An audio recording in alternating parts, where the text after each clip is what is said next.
By late afternoon, everything fell apart. The day had started with the usual grind: wake up, get the kids ready, kiss them goodbye, head to my construction foreman job. Nothing remarkable.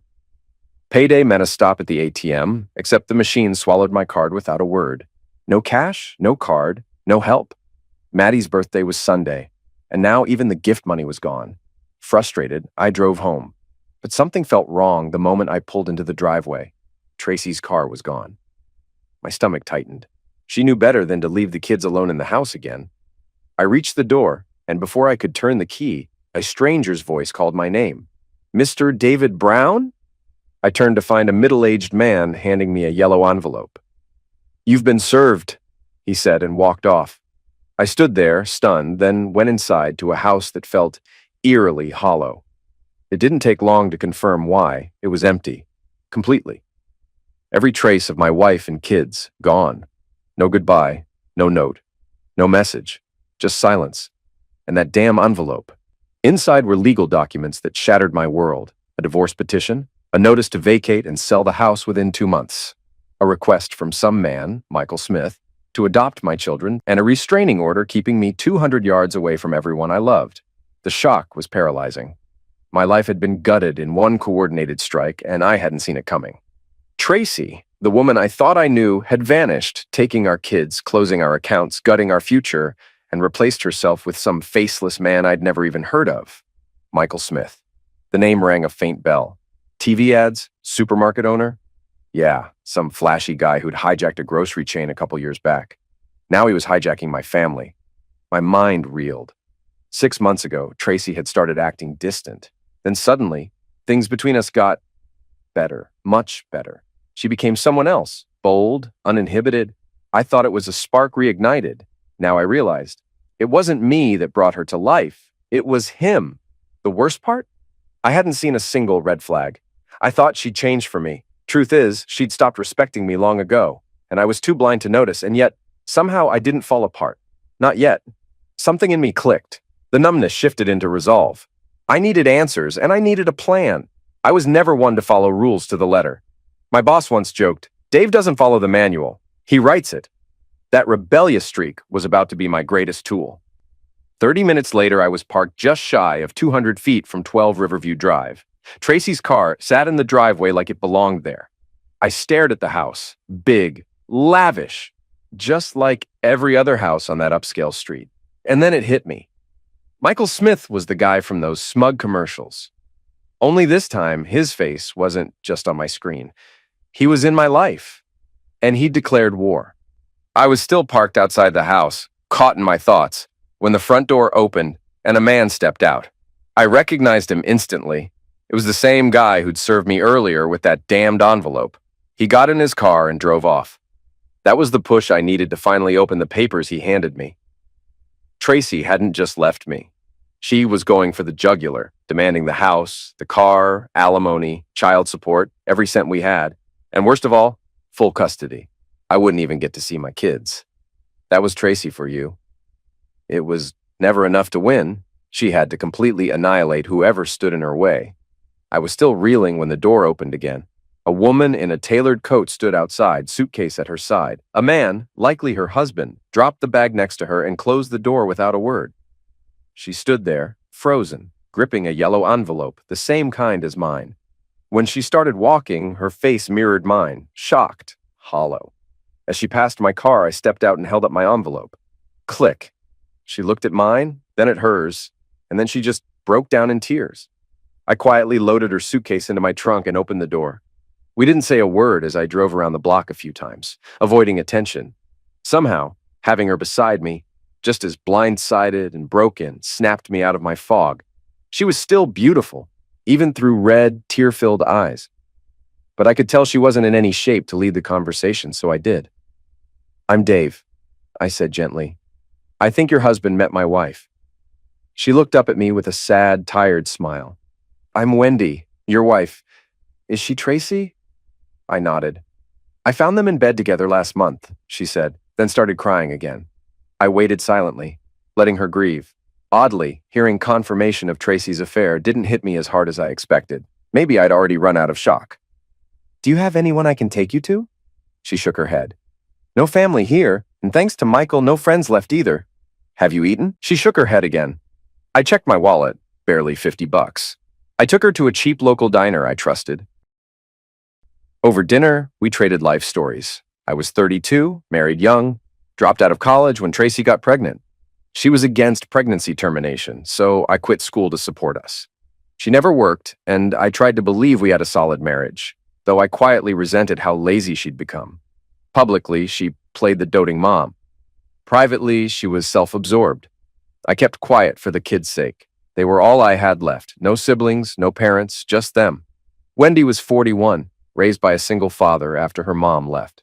Her dad died young from stress. She married Michael, a much older man, and they never had kids. He refused to get tested, blamed her, and burned through her inheritance, expanding his business. I suggested she try the ATM outside, just to confirm her cards had been shut down too. No surprise, they had. It was a well-executed ambush.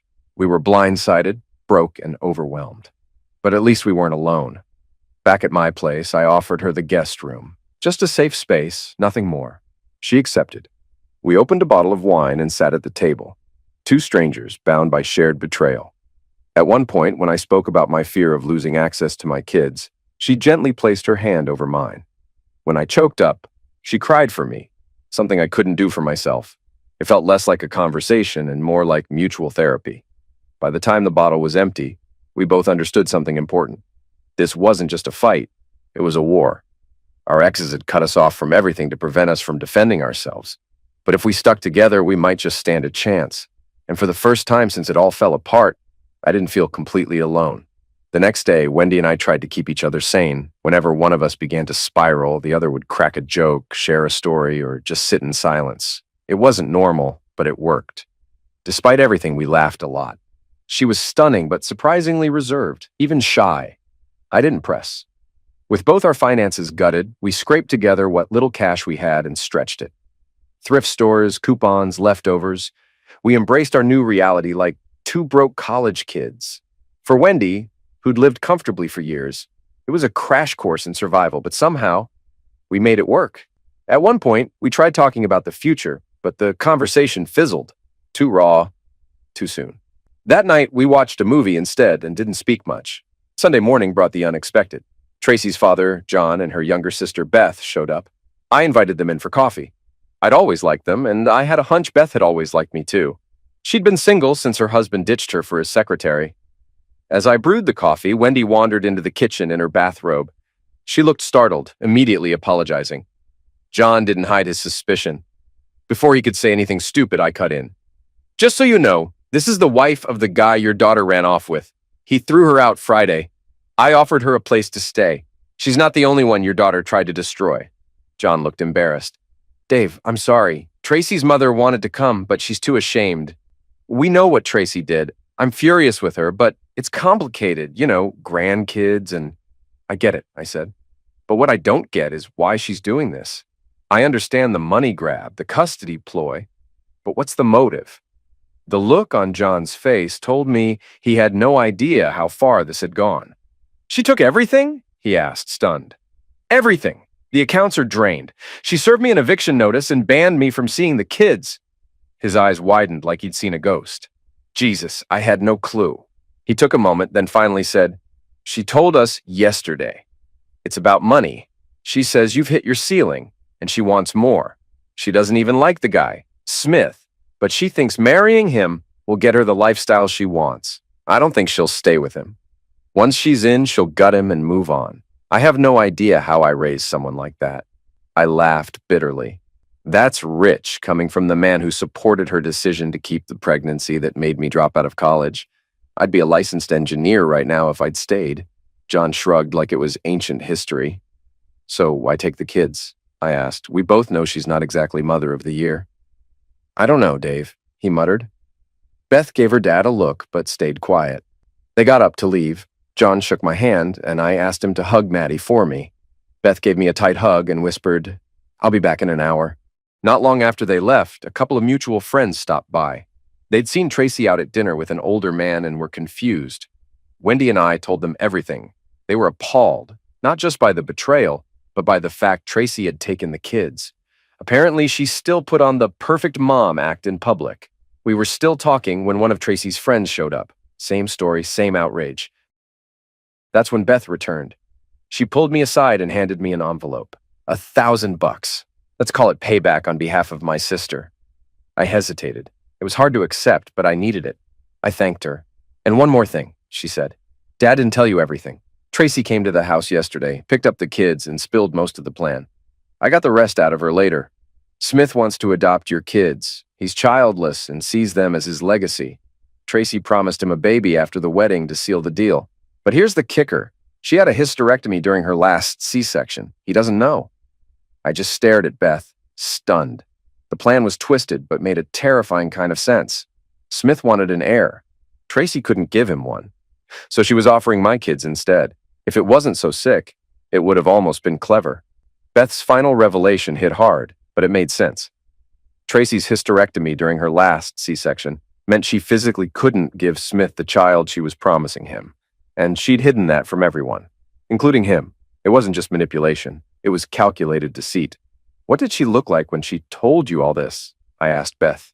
She tried to act cold, she said, but I could see it. Guilt. She knows what she did to you. She knows she broke a good man. But guilt won't stop her. I nodded, quietly absorbing it. Why are you helping me, Beth?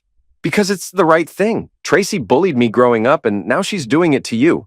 I've been abandoned before. I know how it feels. You were there for me when I fell apart. Tracy wasn't. So now I'm here for you. I tried to respond, but she cut me off. Relax. I'm not asking to sleep with you. That would be weird. I'm seeing someone, and it's serious.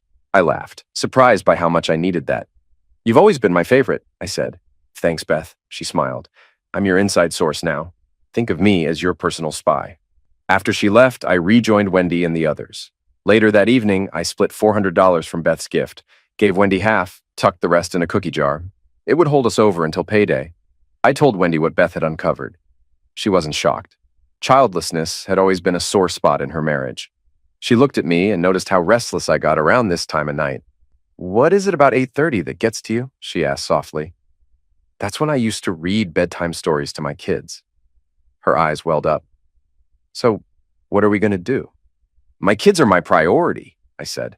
I won't leave them in the hands of manipulators. I need money, and I won't let Tracy and Smith walk away unpunished. I'm not sure how yet, but I'll figure it out. What about you? Wendy's whole expression changed. Her voice hardened. If Michael had just asked for a divorce and treated me fairly, I'd have let it go, but now I want to see him burn. The fire in her voice made it clear. We were past the point of forgiveness. I grinned at her determination. Well, I said, now we know what we want. Let's talk about how. We stayed up for hours, tossing around ideas. Most were legal. All were frustrating. There just wasn't a clean way to fight people who played dirty. Finally, I asked her more about Smith's finances. Turns out, 2 years ago, he'd leveraged his house, store, and boat to secure a $2.5 million expansion loan. That debt was his weak point.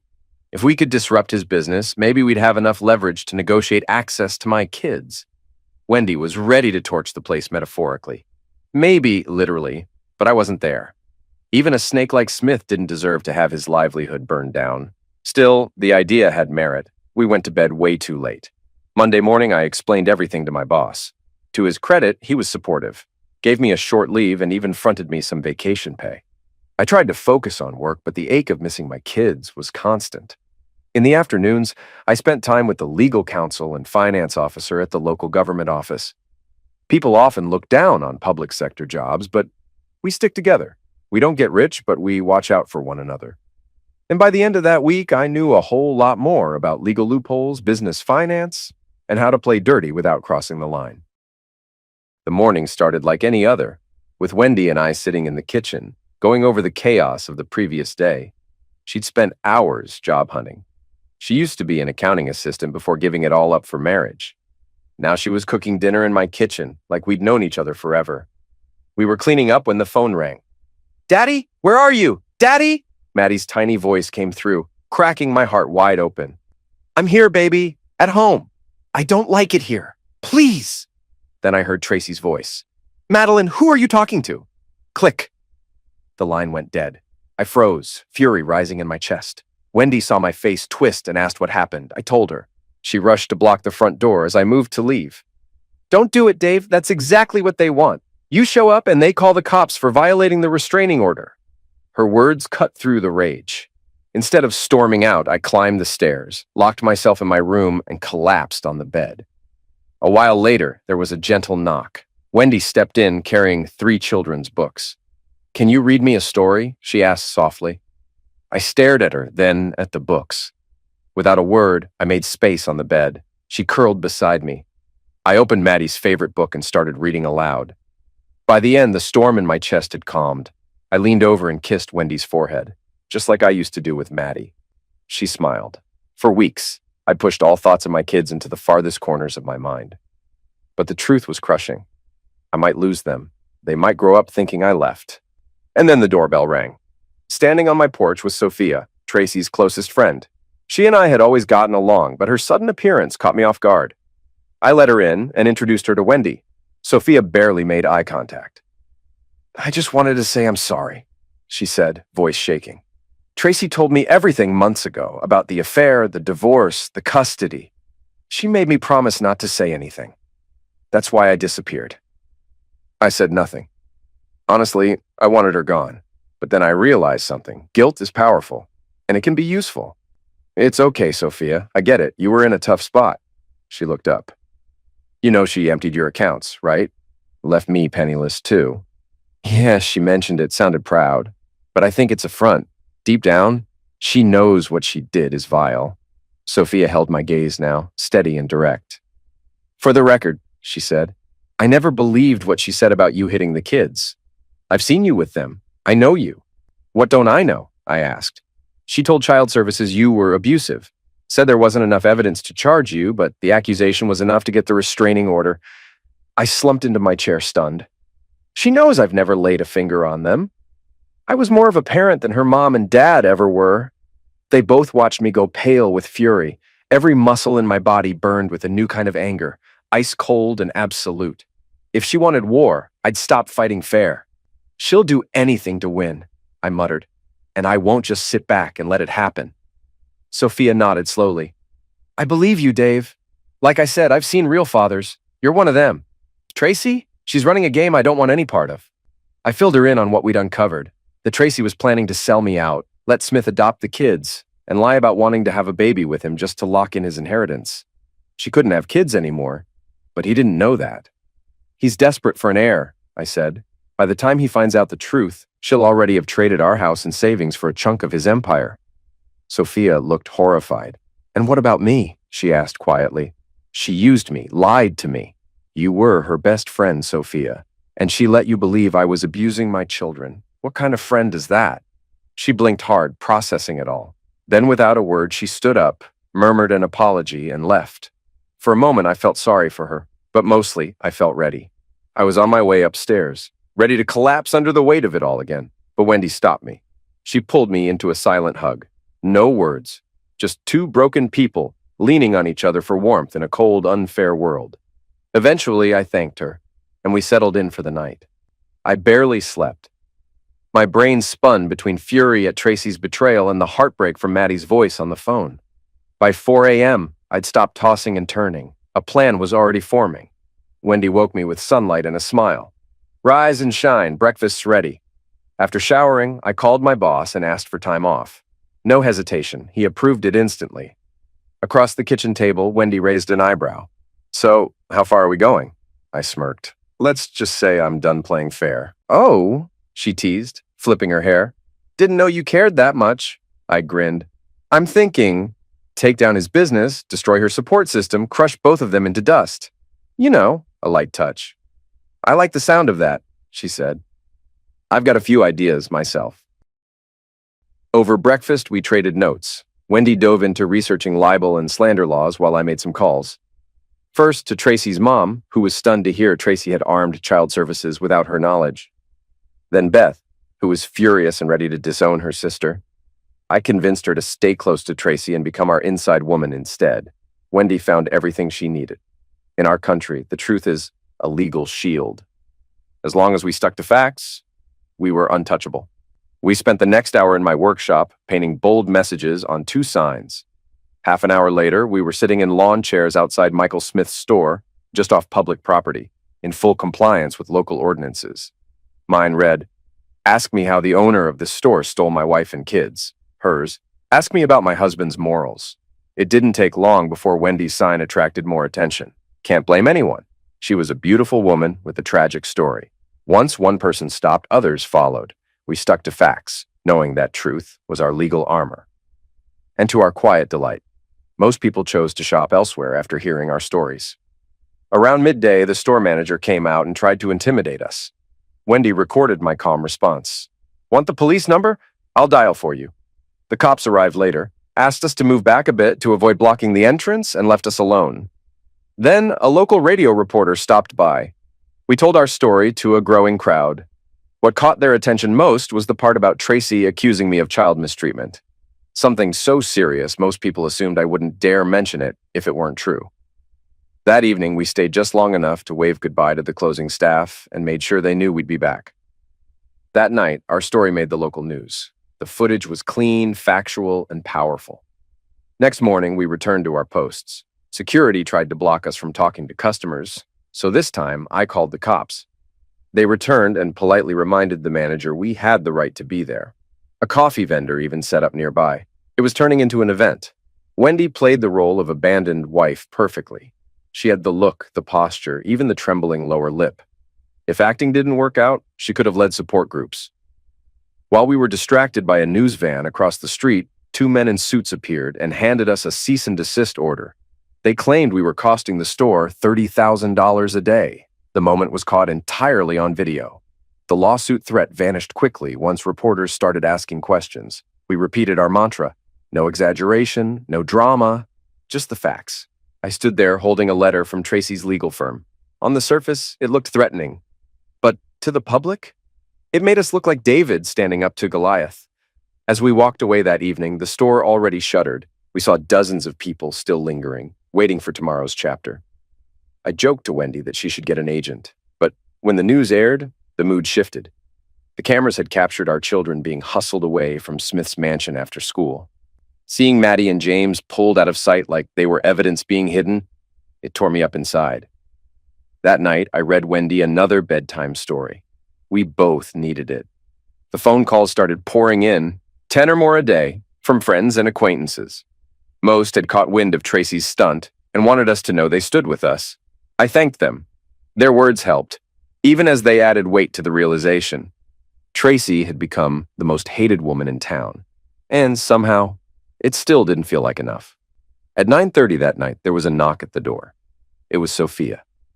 She didn't speak, just hugged me tightly, pressed a memory card into my hand, and walked away in tears. Wendy and I immediately plugged it into the computer.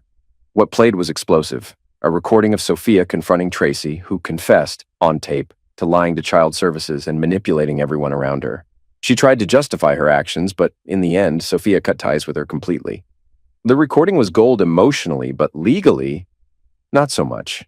We debated anonymously sending it to the media, but it could get Sophia into trouble. As much as we wanted to fight dirty, we still had limits. The next day brought fresh drama, served papers, hand-delivered by none other than Reginald Pike himself. He tried to hit Wendy and me with lawsuits simultaneously, but we took turns filming the whole thing for the record. Sued for tens of thousands by people who knew we had nothing. Pathetic. Despite that, the store looked like a ghost town. Word had clearly spread. Other local businesses were quietly luring customers away. The vultures were circling. We kept filming. Every truck that rolled in was caught on camera, especially the delivery company logos. Maybe they'd reconsider who they did business with. At 2 p.m., 2 employees stepped out and told us layoffs were coming. Wendy interviewed me on the spot, asking other companies to consider hiring the displaced workers. That video went viral by 3:30. Then the state news van rolled up again. 3 men in suits, sans ties, stepped out and announced on camera that they were attorneys offering to represent us pro bono. Wait, I said, that's what pro bono means? Their lead, Brian Colson, explained he was a former partner of Pike and Slugden, the very firm coming after us. Apparently, they'd burned him years ago.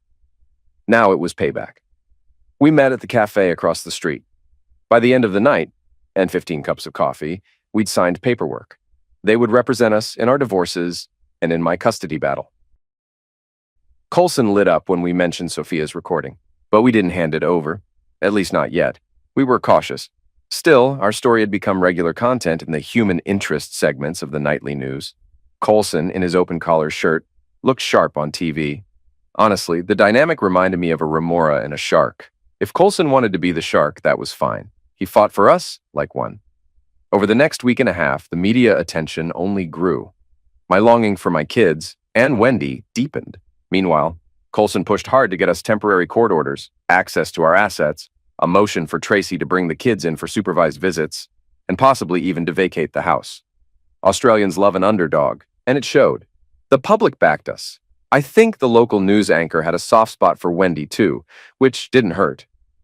By the end of that week, we had court dates, mine first, Wendy's immediately after. As we prepared, I realized Coulson had a ruthless streak, and I respected it. On Thursday, we paused our protests. But when we heard customers were sneaking back into the store, we returned Friday morning. Good thing we did. At 9 a.m., Michael Smith himself pulled into the parking lot, tailed by highway patrol. Flashy car, custom plates, not the best look. It took officers a few minutes to find something questionable, but they did. I gave them a cheerful wave as they drove off. Wendy caught Smith entering the store on camera, which proved he initiated contact, potentially violating the restraining order. We had him. An hour later, 2 bankers showed up. "Today's the 24th, right?" Wendy asked. "All day," I said with a grin. "Loan payment day." That night, we kept it simple. My vacation pay had hit our new account, so we celebrated modestly, with a movie instead of our usual quiet night in. Sleep didn't come easily that weekend. Monday's hearing would decide the future of my family. But Saturday brought an unexpected and welcome distraction. An old friend of Wendy's, who had seen our story and tracked her down. Late that afternoon, Tracy's parents and sister Beth stopped by. Wendy kept them entertained while I made a quick store run. She was a natural host, and from what I saw when I returned, the mood was surprisingly upbeat. I couldn't help but wonder why Tracy's family was suddenly warming back up to me. Maybe they'd finally pieced together the truth. Maybe they realized I had the moral high ground, and that siding with me meant staying in their grandkids' lives. While the barbecue sizzled, Beth pulled me aside. "How's your back, Dave?" I gave her a puzzled look. "It's fine." "No stabbing pain where my sister shoved the metaphorical knife?" I laughed. "So Tracy's not thrilled?" "Thrilled? Dave, she's losing her mind. You're not following her script. She expected you to grovel. Instead, you're out there publicly exposing everything. You've caught them off guard. Mom and Dad won't even talk to her, and Sophia jumped ship. Tracy and Mick are apparently scared to show their faces in public. Even the country club's buzzing." "Touching," I said dryly. "How are the kids?" "They're okay, sad, confused. I visit every couple of days and try to lift their spirits. Here, look." Beth showed me photos on her camera. Only one caught Maddie smiling, and even then it looked forced. My throat tightened. I thanked Beth for everything, and as we rejoined the others, she theatrically dropped a set of keys. "Oops," she said. "Looks like I dropped the Mercedes keys and the house spare." Clumsy me. We shared a grin. The next morning, I was still groggy when Wendy's voice echoed down the hall. At 10 a.m., Wendy and I headed to court. It was my first official hearing, and the first time I laid eyes on Mick. Middle-aged, balding, with a gut that had clearly arrived years before he did. Wendy stiffened beside me as he entered. Later, she told me he looked nothing like the man she had once fallen for. Tracy's legal team didn't show up themselves. Instead, they sent a junior associate. Coulson smirked. Apparently, they knew each other from years back, but both men played their roles professionally. Coulson laid out our financial argument first. The opposition claimed Tracy needed full access to our assets to support the kids. When Coulson filed for joint custody and requested the children be interviewed by Child Services, they pushed back hard. Then Mick leaned over to Tracy. She'd spent most of the morning shooting daggers at me. They whispered. A moment later, Coulson leaned in. "She wants to make a deal," he said. "She's threatening to go public with accusations of mistreatment. If you give up the kids, she'll walk away from everything else. The house, the money." I looked over. Tracy was smirking like she had already won. Then I turned to Wendy. She gave me a quiet nod, steady and strong. I pulled out a tape recorder from my jacket. Sophia had given me permission to use it if Tracy crossed the line, and this was it. Coulson took it, played a short clip for the other lawyer. I watched the blood drain from his face. Words were exchanged. Tension flared. Unacceptable. Media exposure. I caught fragments as he stormed out. 10 minutes later, he returned and sat silently next to Tracy. The judge was called back. Then the impossible happened.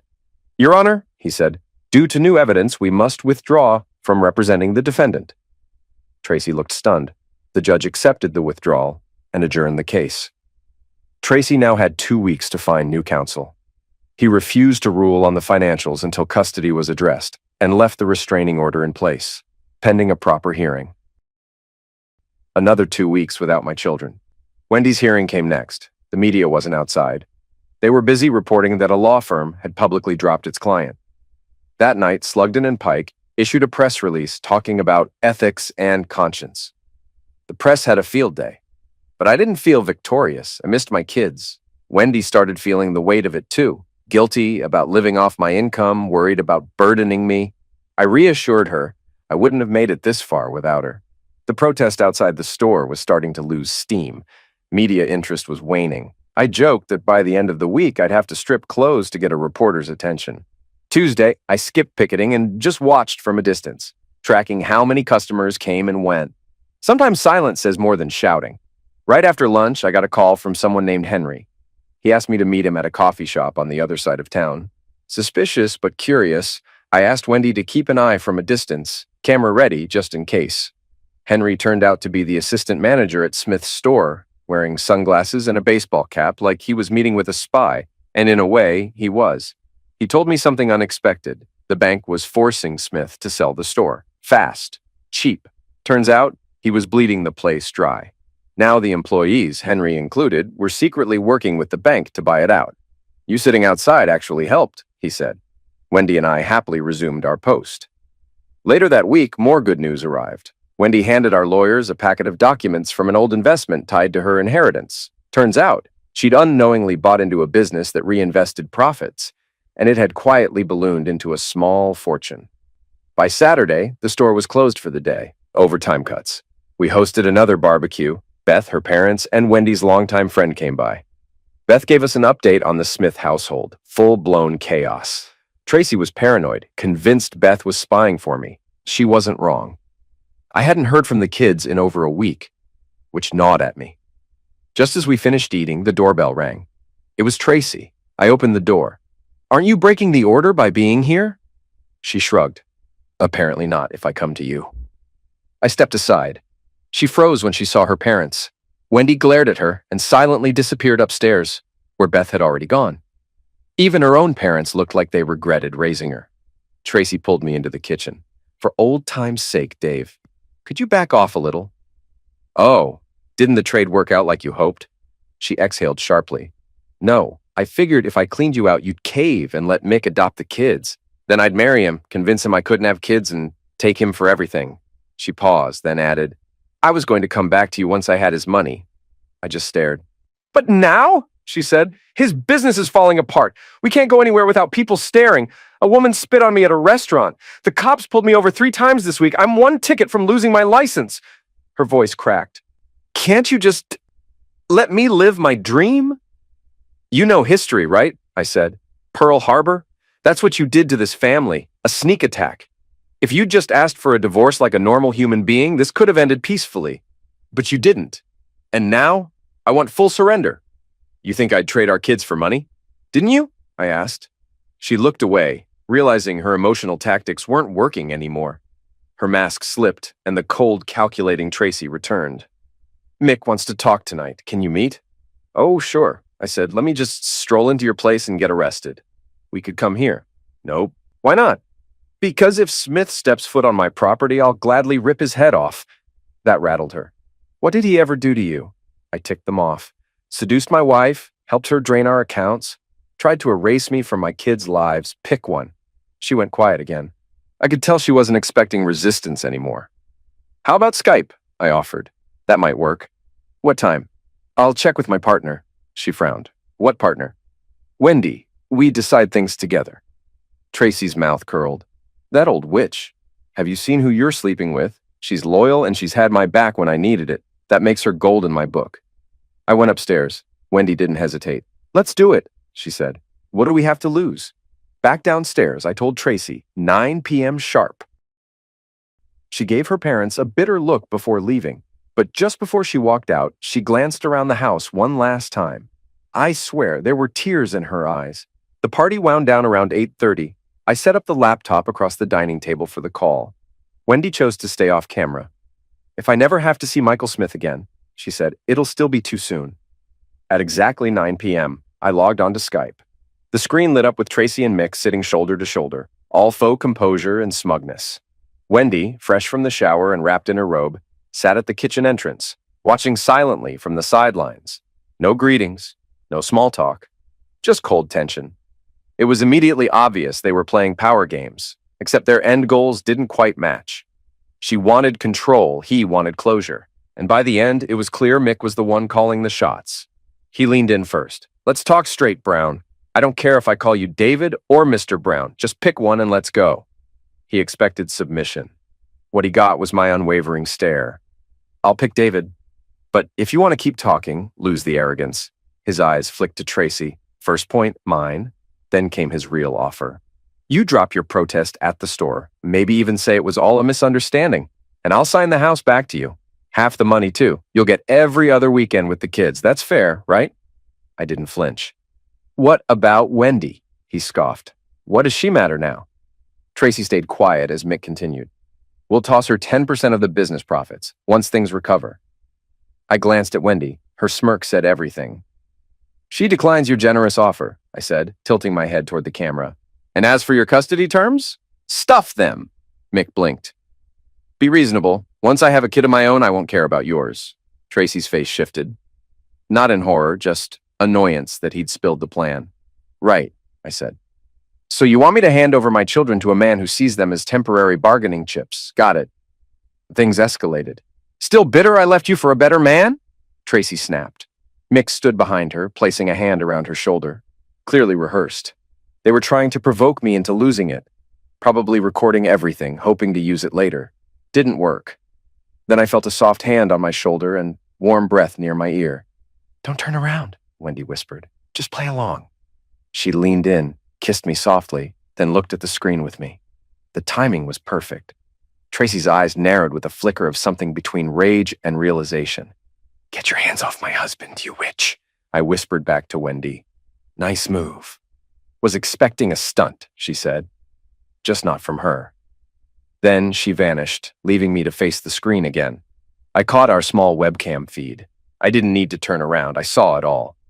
And for once, I didn't feel like the one losing ground.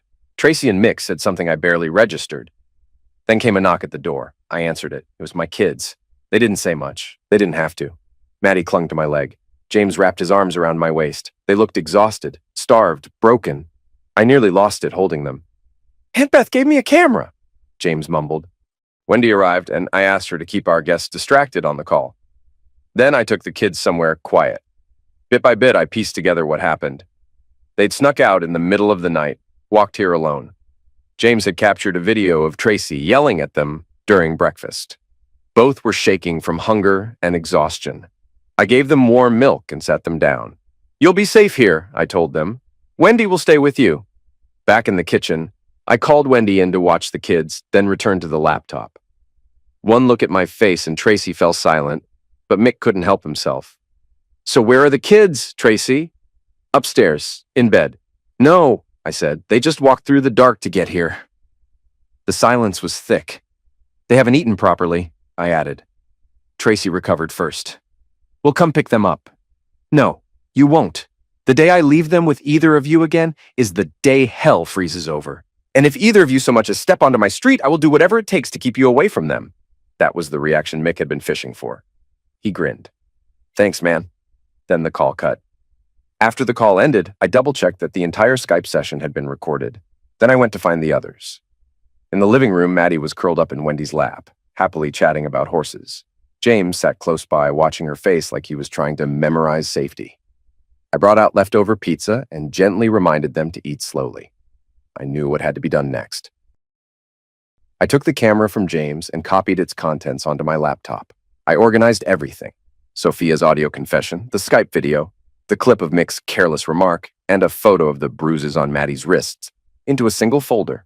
About 30 minutes later, the doorbell rang. Before answering, I gave both kids a long hug and called Beth, asking her to come over. When I returned, Wendy was reading them a bedtime story. At 10:30 p.m., 2 daycare employees showed up at the door, both women, both cold and combative. They insisted they were there to take the children back to their mother. That wasn't going to happen. They pressed their authority, citing legal orders. I sat them down calmly and laid everything out, starting with Maddie's bruises and the explanation she gave, followed by James's account of going hungry. I then showed them video of Tracy screaming at them and the damning moment where Mick said, "Once I have my own baby, I won't care about yours." "Are you really going to send them back to that?" I asked. "After they walked through the dark just to escape?" They squirmed. "I'm sorry, sir," one of them said, "but we have to follow the order. There are allegations that you mistreated the children and your wife. If something happens while they're here, we're liable." I kept my voice even. "Let me be very clear. If you return these children to a place where there's evidence of mistreatment and something happens to them again, I will hold you personally responsible." "Are you threatening us?" "Just painting you a picture." Before things escalated, I offered a compromise. Beth, their aunt, was on her way. I proposed she take temporary custody, neutral ground, so long as both sides agreed not to remove the kids from her care. The older woman left to make a call, presumably to Tracy, and returned with a nod. Agreed. I hugged the kids goodbye, promising I'd fix things. They trusted Beth, so they accepted the change quietly. Wendy didn't say a word as I disappeared for some time to sit with the weight of it all. The next morning, Wendy volunteered to help get the kids ready for school. That became her daily ritual: school drop-off and pick-up to and from Beth's. I returned to work, knowing our public protest had done its job. Henry later confirmed it. Business at the store had tanked, and his plan to buy it out was working. By Monday, we were back in court before the same judge.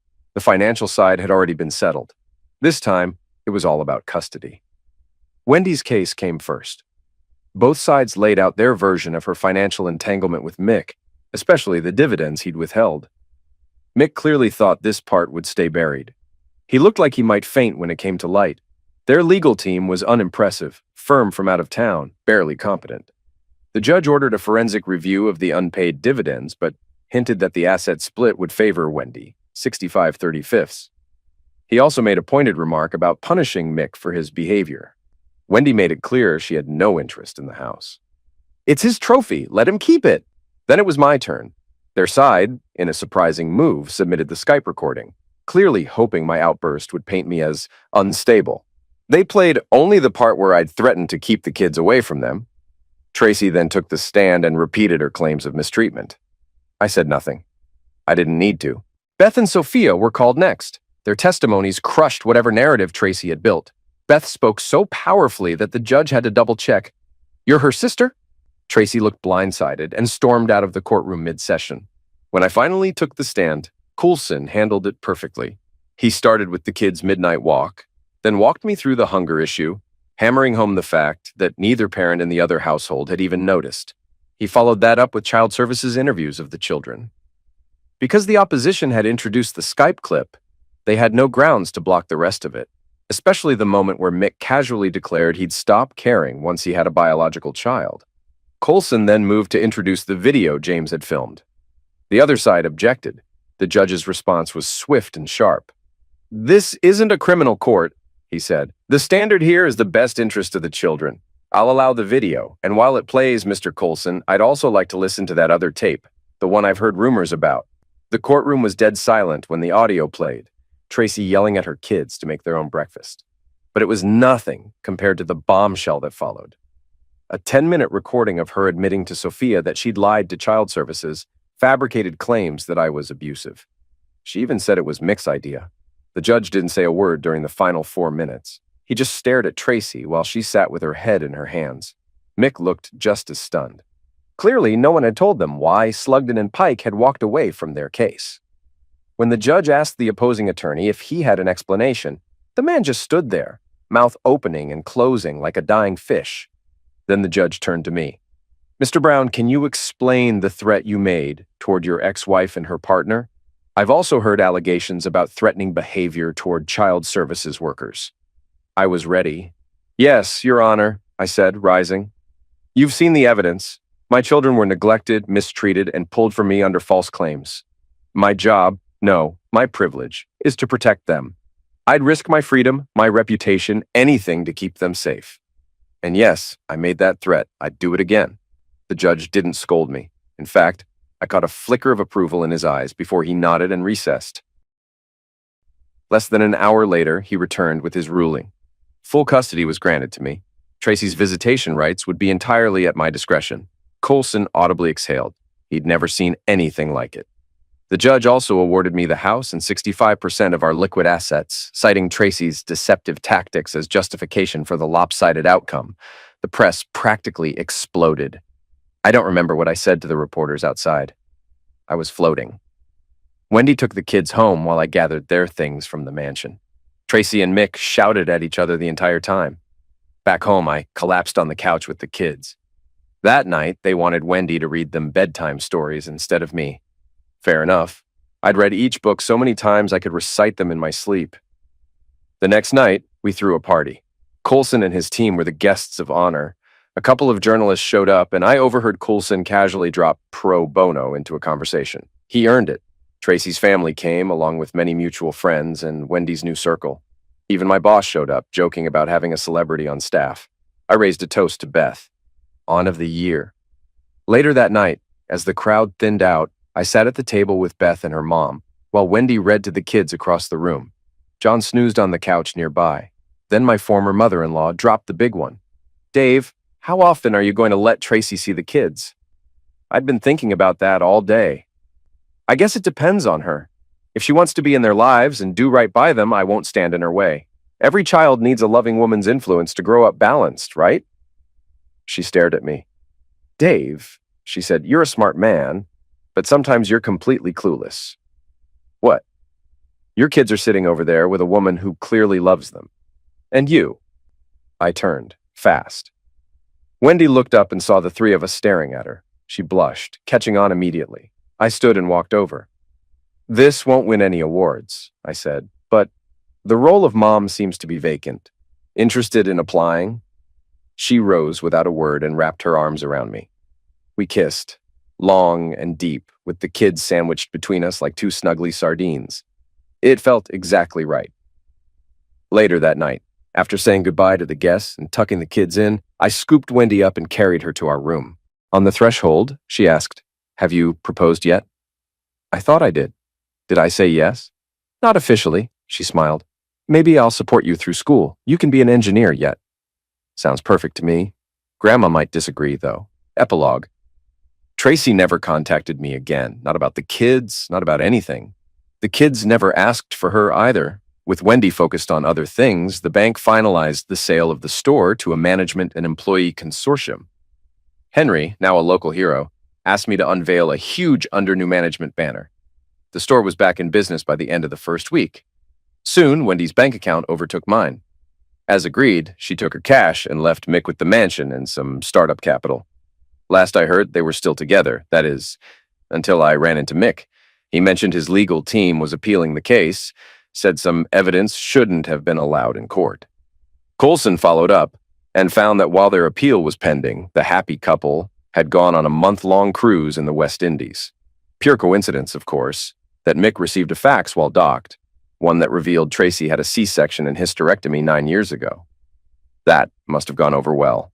And how could I possibly know they were in a country where hitting a woman is treated very seriously? Being a law-abiding man, I also never asked Wendy how a horde of homeless folks managed to get into the mansion and trash it beyond repair. And hey, if you leave your house completely unattended for a month, don't expect your insurance company to pay out.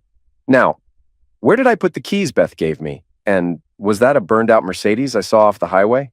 After my first year of college, I offered to work part-time while studying so we could balance things out. Wendy just smiled and said, "That's sweet, but I don't know how long I could tolerate being married to a man with no degree." Snob, but she's my snob.